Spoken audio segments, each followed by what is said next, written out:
پرانے زمانے کی بات ہے۔ الفاق سلطنت تھی، نورگڑھ، پھولوں محلوں اور امن کی سرزمین۔ اس کی واحد وارث تھی شہزادی زاہرہ، خوبصورت میں، نرمی باتوں میں، علم اور دل میں فولاد۔ بادشاہ اپنی بیٹی سے کہتا تھا، بیٹی، بادشاہی تاج سے نہیں انصاف سے قائم رہتی ہے۔ اور زہرہ ہمیشہ کہتی، ابوا حضور، اگر کبھی دشمن آیا تو میں تلوار اٹھاؤں گی، پردہ نہیں چھوڑوں گی۔ ایک رات جب چاند مدھم تھا، شمال کی سمت سے ایک ظالم بادشاہ تغرل خان نے حملہ کر دیا۔ نورگڑھ کی فوج کمزور پڑ گئی اور بادشاہ زخمی ہو گیا۔ دربار میں شور مچ گیا۔ وزروہ نے کہا، اب ہم ہار گئے ہیں، شہزادی کو قید ہونے سے بچا لیں۔ مگر زاہرہ اٹھ کھڑی ہوئی، اس نے باپ کی تلوار سنبھالی اور کہا، جس زمین پر میرا باپ خون بہا کر گرا ہے، وہاں ہے میں سجدے کے بجائے جنگ کروں گی۔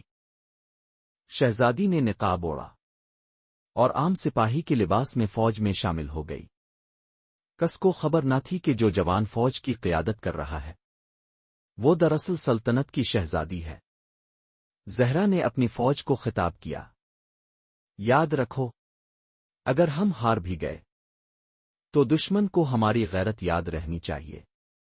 پیر وہ گھوڑے پر سوار ہوئی، اس کی تلوار آسمان کو چھوتی اور اس کی آنکھوں میں ایمان کی چمک تھی۔ جنگ شروع ہوئی۔ دشمن فوج بڑی تھی مگر زاہرہ کی چالاکی اور بہادری کے آگے رک گئی۔ جب دشمن کا سپہ سالار اس کے قریب آیا، زہرہ نے نعرہ لگایا، یہ زمین عورت کی کمزوری نہیں، اس کی غیرت کی نشانی ہے۔ ایک وار میں اس نے دشمن کا علم گرا دیا، لیکن اسی لمحے ایک نیزہ اس کے سینے میں پیوست ہو گیا۔ وہ زمین پر گری مگر اس نے پرچم زمین پر نہیں گرنے دیا۔ جنگ ختم ہوئی، نورگڑھ جیت گیا۔ مگر جب فوجیوں نے سپہ سالار کا نقاب ہٹایا تو سب کے چہرے پر سکتہ چھا گیا۔ سب نے ایک ہی آواز میں کہا، یہ تو ہماری شہزادی ہے۔ بادشاہ کے زخمی ہاتھ کانپ گئے اور اس نے کہا، بیٹی، تم نے تاج نہیں پہنا مگر تمہارا نام صدیوں تک حکومت کرے گا۔ سالوں بعد نورگڑھ کے وسط میں ایک بلند مینار بنایا گیا جس پر سنہری حروف میں لکھا تھا، یہ وہ سرزمین ہے جہاں ایک عورت نے حجاب میں رہ کر تاریخ بدل دی۔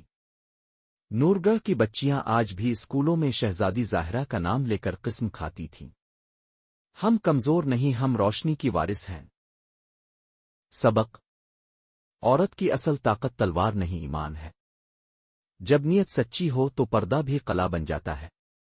غیرت، ایمان اور حوصلہ، یہی عورت کا تاج ہے۔ اگر آپ کو یہ کہانی پسند آئی تو اسے لائک کریں، اپنے دوستوں کے ساتھ شیئر کریں اور مزید سبق آموز کہانیوں کے لیے ہمارا چینل سبسکرائب ضرور کریں۔